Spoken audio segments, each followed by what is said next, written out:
A seguir, você vai ouvir um trecho do programa Bom Exemplo FM, da Rádio ABC. Aqui você pode ouvi-lo quando, como e onde quiser. E também pode mandar para os amigos, claro. Boa audição!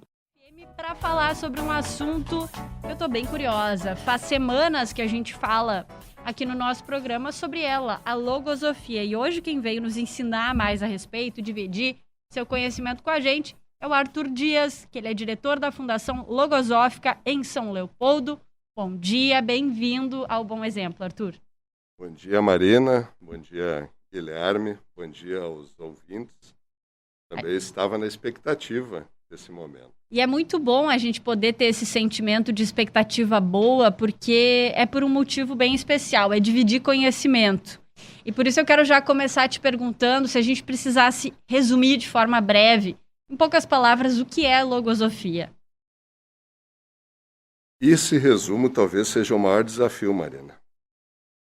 Porque, para mim, logosofia é algo tão grande, que abarca tantos aspectos da vida, que resumir fica muito difícil. Mas eu te diria o seguinte, é uma ciência que estuda a própria vida, em todos os seus aspectos. E pegando um gancho na tua manifestação inicial, que tu falaste do amor, do Dia dos Namorados, eu te diria assim que é um estudo que favorece justamente o amor ao conhecimento, a busca desse conhecimento, mas com amor, conectado assim com aqueles aspectos mais favoráveis do ser humano, com sentimento, com conexão a tudo que é belo, E o Dia dos Namorados, eu estava te ouvindo assim, fazendo uma conexão, E eu senti quando tu falavas assim que tu te conectava à beleza do dia. Eu hoje vejo e sinto uma beleza no estudo logosófico. Então é amar também, né? É um jeito de amar, é uma forma de amar. E se a gente está falando em estudos sobre as pessoas, sobre comportamento, sobre práticas e realidade, essas coisas que impactam o nosso dia a dia, a gente está falando em complexidade também, porque somos multicelulares e muito complexos, né, Arthur? Sim. Um aspecto, por exemplo, Marina, todos nós vivemos assim essa situação da pandemia e na carona dela uma grande necessidade de nos adaptarmos. Eu vou te dizer, e isso muitos outros estudantes poderiam te dar esse depoimento, de que esse estudo da logosofia, ele te fornece tantas ferramentas e uma delas é o estudo da adaptabilidade. Como que eu vou me adaptando esse meu ser interno, como que eu vou administrando a minha própria psicologia, o meu temperamento, controlando as minhas deficiências para viver com consciência esse momento e entender ela. Entender a responsabilidade que eu tenho, o que eu posso aprender. E por isso que a logosofia é uma ciência altamente experimental. Ela não é uma ciência teórica. Naturalmente que nós temos os livros, toda uma base que o autor, Carlos Bernardo González Pecotti, um argentino, alguns têm preconceito com os argentinos. Eu passei a gostar tanto dos argentinos quando conheci esse espírito altruísta que consagrou a sua vida a escrever uma obra em prol da humanidade, uma obra altruísta. E a Fundação Logosófica é uma instituição altruísta. E essa ciência ela é formada por várias outras, digamos assim, por vários aspectos. A gente está falando aí em uma grande sopa, que a gente pega o melhor de cada, por exemplo, da psicologia, da religião, enfim, e forma o que a gente tem na logosofia. Como são esses componentes, assim, Arthur, para a gente fazer uma associação para quem está nos ouvindo, tentar entender um pouquinho mais na prática do que é composta essa ciência da logosofia? Certo, então eu vou usar a tua imagem da sopa. Tá bom. Tá autorizado, pode usar. Nós sabemos que as sopas, o segredo delas normalmente é o tempero.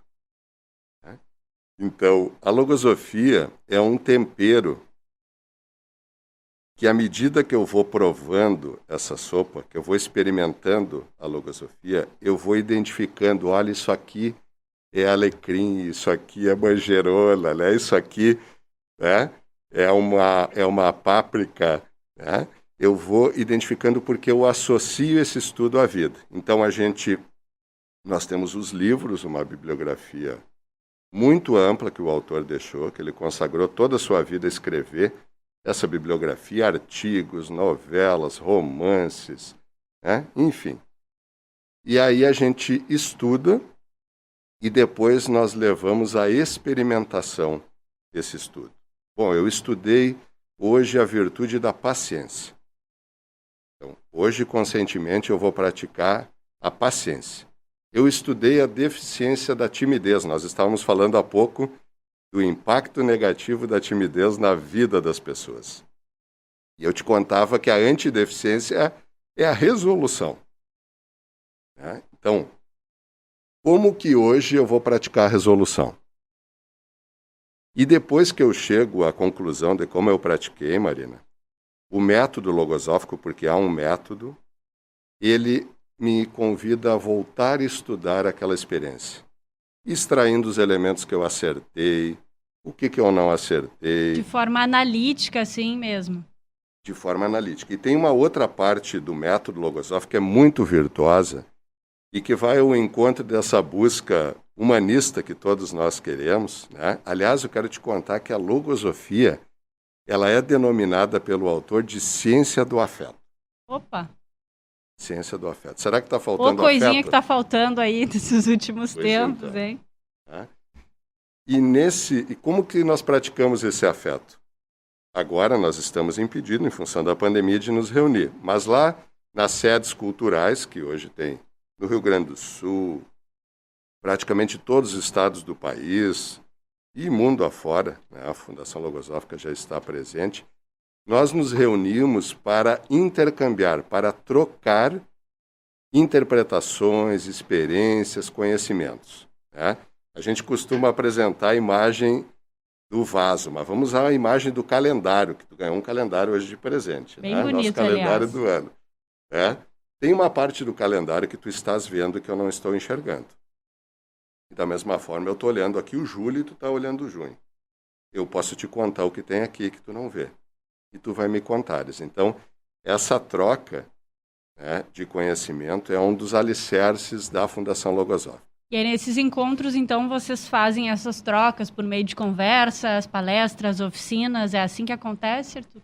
Isso. Nós temos os estudos onde participam os filiados da Fundação Logosófica, aqueles que são institucionalmente, né, reconhecidos como estudantes, mas a Fundação Logosófica até está lá no seu estatuto, o objetivo maior da Fundação Logosófica é difundir o conhecimento logosófico. Né? Então ela oferece cursos, todos os cursos são gratuitos, a Fundação Logosófica não tem finalidades, né, econômicas, é uma fundação altruísta. Né? Então, esses cursos que é aberto a todas as pessoas, né, de todas as idades, a pessoa toma conhecimento, né, o que é a logosofia, quais são os princípios da Fundação Logosófica, e aí eu já posso te apresentar um que, para mim, foi muito significativo, que é o livre-arbítrio. Não se quer convencer as pessoas. O próprio autor diz, né, não se deve querer convencer de que logosofia é bom. Se deve convidar as pessoas a experimentar e depois, né, tirar o seu livre convencimento. Então, esse ambiente... E ela que tire as impressões dela a partir do seu conhecimento, a partir da sua experiência de vida, porque o impacto vai ser diferente em cada um, evidente. Isso. E tem um elemento, Marina, assim, que me chamou muita atenção, e eu vivi essa experiência quando eu cheguei. O autor diz que muitos têm um vazio que querem preencher. Vazio existencial. Mas, ao mesmo tempo, por vezes, tem um cheio que não querem esvaziar. E esse então, eu quero ganhar alguma coisa, mas não quero dispensar nada em troca. Não quero. Eu compro um sofá novo para minha sala, que só cabe um sofá, tá? Mas eu quero ficar lá com o velho. E esse velho, muitas vezes, são as nossas deficiências, os nossos preconceitos, né? Aqueles pensamentos. Eu sou lá da fronteira do Rio Grande do Sul, então, esses gaúchos assim, né, que ficam lá cultivando por vezes assim um pensamento, né, que não querem mudar, ficam aferrados àquele pensamento. E aí aquela desculpa rápida, assim, de eu sempre fui assim, eu não vou mudar mesmo, eu sou desse jeito. Qual Então, que é a desculpa para não botar o sofá fora, Arthur? Então aquele velho ditado, né, de que pau que nasce torto morre torto, não existe para a logosofia. Né? E eu vou te dizer, assim, Marina, na minha própria experiência, e recentemente eu tenho vivido, assim, com a era digital agora, né, contato com muitos estudantes do Brasil, do mundo, é de que a gente pode e muitas vezes deve mudar, mas precisa tomar essa decisão.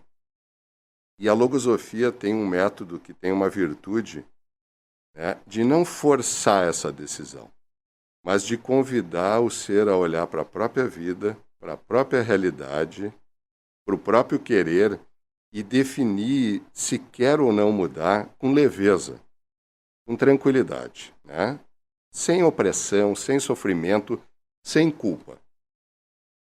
Desafio grande esse, hein, Arthur? Desafio grande, mas possível. Para você que está nos ouvindo nessa manhã de sábado aqui no Bom Exemplo, a gente conversa nesse momento com o Arthur Dias, que é diretor da Fundação Logosófica em São Leopoldo. E antes da gente encerrar e se despedir, Arthur, quero agora te pegar, assim, desprevenido, talvez. Mas eu acho que não tanto assim, porque eu acho que tu é muito envolvido com o tema da logosofia e eu não vou te perguntar nada que tu não saiba.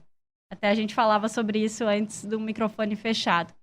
Se tu pudesse compartilhar com quem está nos ouvindo nessa manhã os teus 3 principais aprendizados, no que 3 aspectos a logosofia mais mexeu contigo e transformou quem tu era. Sabes assim, Marina, que algo que a gente tem a oportunidade de estudar, né, nessa ciência é não ser desprevenido. Né? Se antecipar, surpreender as causas dos nossos males, diz o autor. Né? Mas eu posso te falar, o primeiro, que foi uma busca que eu tinha, que eu não sabia, eu ingressei na fundação com 29 anos de idade. Né? E esse ano eu estou completando meio século de vida. E eu tinha, assim, uma frustração, porque eu não sabia lidar com a minha sensibilidade. Eu tive uma educação de que o homem não chora, de que o homem tem que ser forte. E aí foi criando esses muros na frente de todos os sentimentos. Esses muros mentais, né? Esse temor de compreender o próprio sistema sensível. A logosofia apresenta um sistema sensível. Né? Então, este foi o meu grande ganho. E eu tinha um pensamento, olha só, será que quando eu for pai, quando eu ingressei na fundação, eu não era pai ainda. Hoje eu tenho um filho de 16 anos. Será que eu vou conseguir dizer para o meu filho que eu amo ele? Eu não tinha essa liberdade. Né? Então, a logosofia, através de um estudo da minha própria sensibilidade, foi desbloqueando. Né? Outro grande recurso, o trato com as pessoas. A mudança de características veementes, impulsivas, né? O cultivo da amizade sã, de praticar o afeto nessa amizade, de aprender recursos da lealdade no trato dessa amizade, as amizades que eu já pude fazer dentro da fundação. É uma maravilha, Maria. Eu poderia, assim, no campo da família, nós observamos, e tem um dado aí que aumentou muito o número de divórcios, separações, né? Nós comentávamos, a minha esposa também é estudante de logosofia, e o meu filho já nasceu, né, dentro desse conhecimento, como nós passamos aquele período, especialmente que estávamos em casa, de forma harmônica, né? Criando uma harmonia, praticando essa harmonia, nos vinculando mais.